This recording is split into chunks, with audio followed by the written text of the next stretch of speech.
By 1955, U.S. war planners were staring down a terrifying new problem. The Soviets had built submarines that could dive deeper than any weapon could reach. If they hid thousands of feet down with nuclear missiles on board, America would have no way to stop them. So the Navy greenlit something no one had ever tried: a live nuclear detonation, 2,000 feet underwater.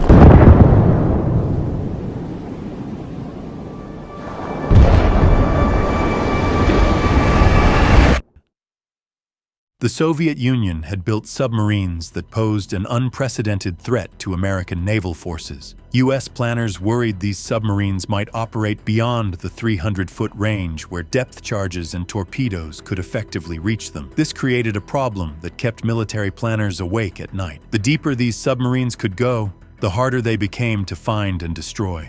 Traditional weapons had serious limits. The U.S. Navy realized that Soviet submarines could simply dive below these weapons and become practically invisible. They could hide in deep ocean trenches and wait for the perfect moment to strike. The strategic implications were terrifying. Soviet submarines equipped with nuclear weapons could position themselves thousands of feet underwater near American coastlines. They could launch attacks against cities, military bases, and naval fleets without warning. The entire U.S. surface fleet, including aircraft carriers and battleships worth billions of dollars, would be sitting targets if enemy submarines could operate safely in deep water. Military commanders knew they needed a weapon that could reach submarines at any depth. Nuclear weapons seemed like the logical solution. A nuclear bomb could theoretically destroy everything within a massive radius, regardless of how deep the target was hiding. But nobody actually knew if nuclear weapons would work underwater. The U.S. had tested nuclear bombs in the air and on land,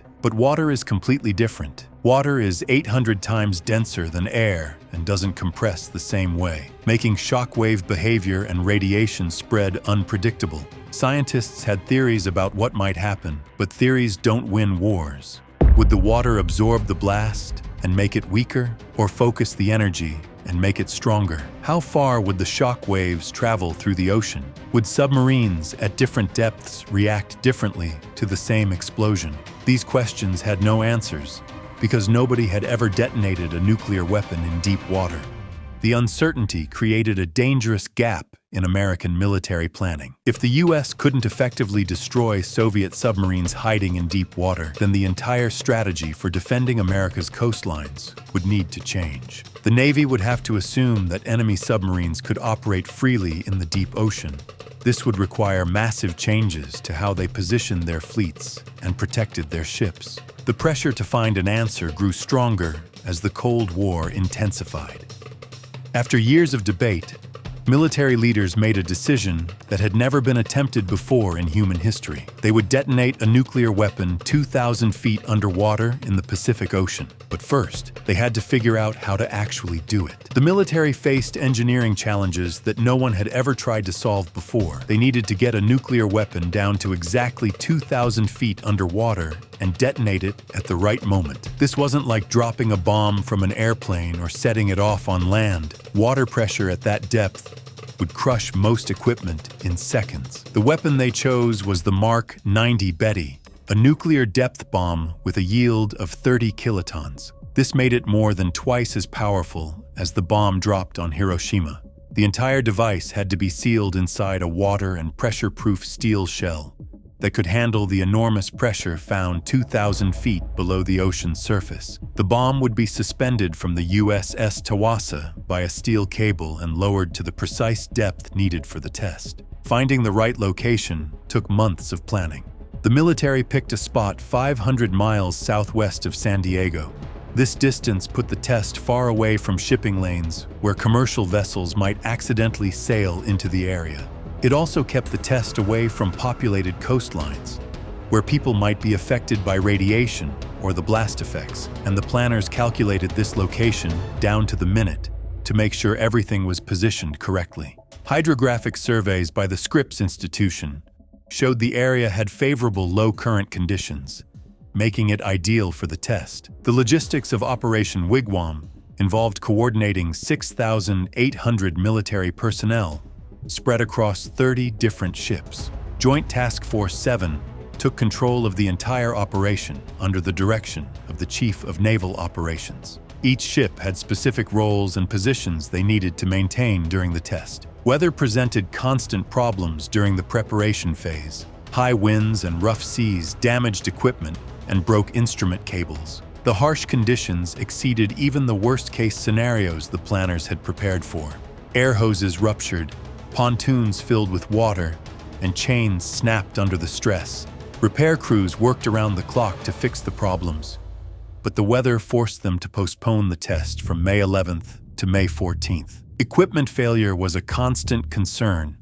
If any part of the detonation system failed, years of planning and millions of dollars would be wasted. The nuclear device had to be armed and triggered remotely from a safe distance, which meant every electrical connection had to work perfectly under extreme pressure and in salt water. Planning for Operation Wigwam started almost 5 years before the actual test. The Armed Forces Special Weapons Project had studied the problem extensively and concluded that a nuclear anti-submarine weapon was needed as soon as possible. The pre-operational phase ran from November 15, 1954, to March 31, 1955. The operational phase began on April 1, 1955, and continued through May 28. But the bomb was only part of the equation. The military still needed a way to measure exactly what the nuclear explosion would do to enemy submarines at different distances. The military built 3 unmanned target submarines called SQUAWs to serve as nuclear test dummies. Each squaw was a 4/5 scale USS Tang prototype, 132 feet long, made of 1-inch high tensile steel, designed to collapse at about 1,465 feet. This ensured accurate shock response data. The military chose this design because intelligence reports suggested it matched the capabilities of modern Soviet submarines that could dive to dangerous depths. The Long Beach Naval Shipyard began construction early in 1954. Engineers fitted the targets with internal framing, capsule ends, and kept structural discontinuities to a minimum. This construction method was designed to provide accurate data about how shock waves would affect real submarines. Scale model tests of structural strength were conducted at Kanawha Gulf, Haiti, by the Underwater Explosion Research Division from 1952 through late spring of 1954. These tests showed that the crown of the hulls above the ballast tanks needed additional strengthening. Each squaw was packed with scientific instruments that had never been tested under these conditions.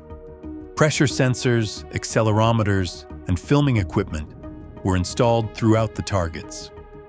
The instruments were connected to instrument barges through cable bundles that had to transmit signals from the gauges to the recording equipment. The cameras had to capture footage of a nuclear explosion underwater while being hit by massive shock waves. Nobody knew if any of this equipment would survive long enough to record useful data. The positioning of the 3 targets was critical for gathering comprehensive data. The 3 identical squaw units bracketed ranges at 5,200 feet, 7,300 feet, and 11,000 feet to determine lethal radius. Squaw 12 was placed closest to the blast, Squaw 13 at medium range, and Squaw 29 furthest away. This arrangement was designed to bracket the expected lethal range of the nuclear weapon and show how damage varied at different distances. Each squaw was supported by 8 80-ton pontoons by USS Tawassa with 6-mile tow lines. During surface towing, the pontoons were streamed behind the squaw. When the ballast tanks were flooded, the target sank to a position directly beneath the pontoons in what engineers called a double bifiller suspension. The goal was to determine exactly how close a submarine could be to a nuclear explosion and still survive. The military needed to know if depth charges were obsolete and whether nuclear weapons could reliably destroy submarines hiding in deep water. If the instruments failed or the data was unclear, years of planning and millions of dollars would be wasted. The entire future of anti-submarine warfare depended on what these three targets would reveal. On May 14, 1955, at exactly 1 p.m. Pacific time, everything was in position. The Mark 90 Betty hung 2,000 feet below the surface, ready to detonate. The moment the detonation occurred, it created effects that no human had ever witnessed before. The 30-kiloton explosion generated pressure waves equivalent to 46 million pounds of TNT at distances greater than 1,000 feet, measurements that would later be confirmed by Project One data analysis. The shock wave traveled through the water faster than sound, creating a massive bubble of superheated gas and steam that expanded outward in all directions with a bubble period of 2.83 seconds. Squaw 12, positioned closest to the blast at 5,200 feet away, was instantly crushed by the shock wave. The target submarine collapsed and flooded within seconds of the explosion. The pressure hull, built with 1-inch high-tensile steel and designed to withstand normal submarine operations, crumpled under the force of the underwater nuclear blast. The test data confirmed that any hull would collapse if positioned closer than 7,000 feet from a 30-kiloton explosion at 2,000-foot depth. All the scientific instruments packed inside Squaw 12 were destroyed, providing crucial data about the weapon's destructive capabilities. The explosion created a spray dome on the ocean surface that reached a maximum diameter of 15,000 feet. Despite the bomb being detonated 2,000 feet below the surface, the blast effects shot upward through the water and created enormous walls of water and steam. The first plume of water and debris reached a height of 1,410 feet above the ocean surface. A second dome formed after the first one, followed by individual water spikes that shot up to 600 feet high. The surface wave measurements showed a range times height product of 210,000, significantly exceeding the predicted value of 80,000.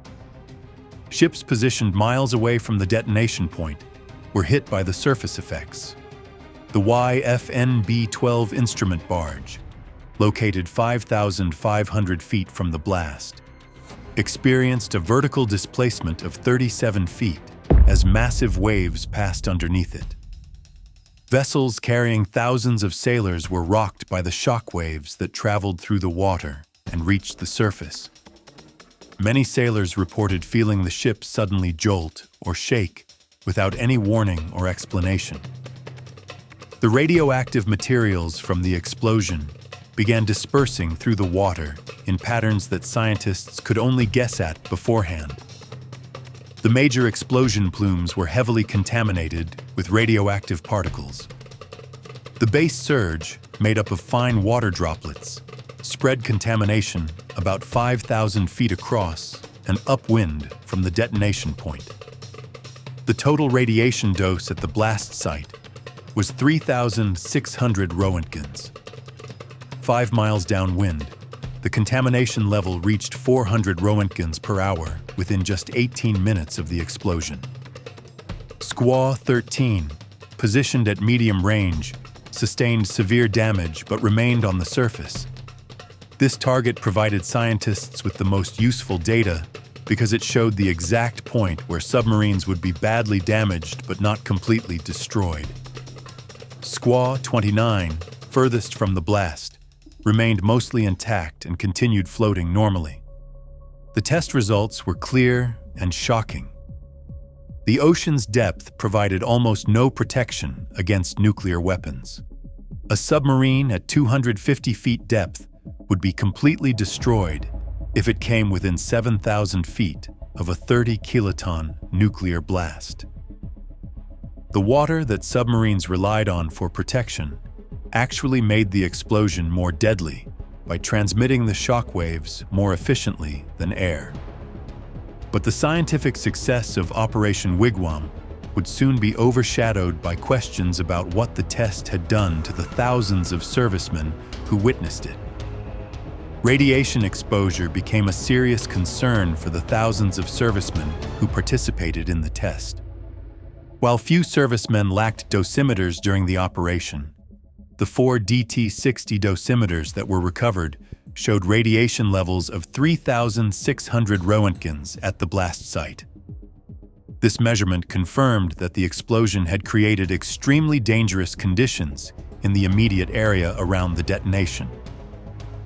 Confidential government documents that surfaced years later revealed that the servicemen were subjected to what officials called extremely hazardous respiratory conditions.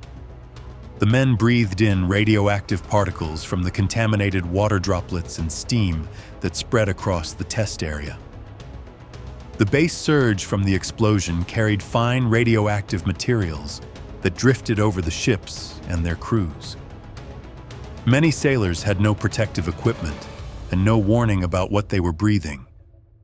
The government kept these health risks classified for over 20 years, while veterans began developing mysterious illnesses. Men who had been healthy young sailors started getting sick with cancers, blood disorders, and other serious medical problems. They had no idea that their symptoms might be connected to Operation Wigwam because the military never told them they had participated in a nuclear test. Ship logs from vessels involved in the operation told a very different story than what the Navy claimed publicly. These records showed that some vessels were positioned much closer to the bomb detonation than the Navy admitted, despite official claims that no servicemen were closer than 5 miles from the blast. This discrepancy in distance meant that some crew members were exposed to much higher levels of radiation than the military acknowledged.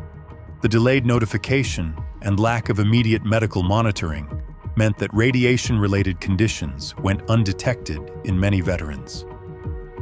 The disease had spread through their bodies, while they had no idea that their military service had put them at risk for serious health problems.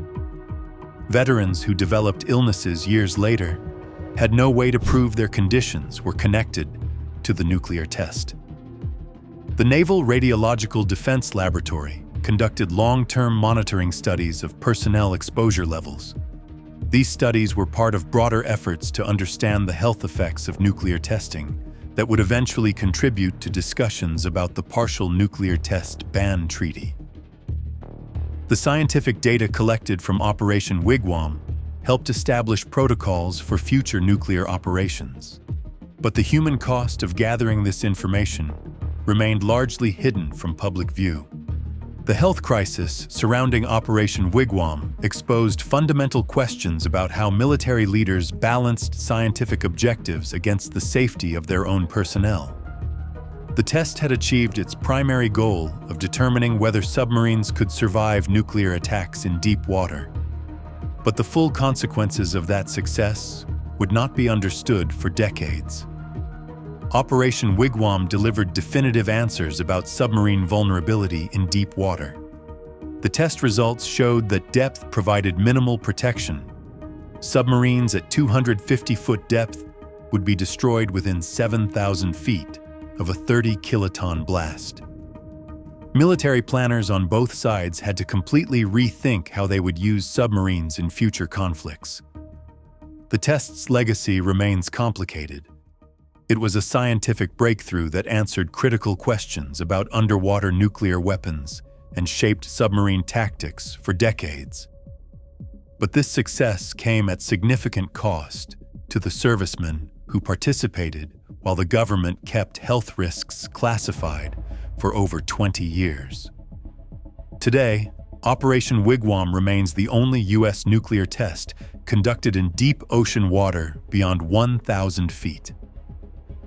What do you think about how this single test changed naval strategy during the Cold War?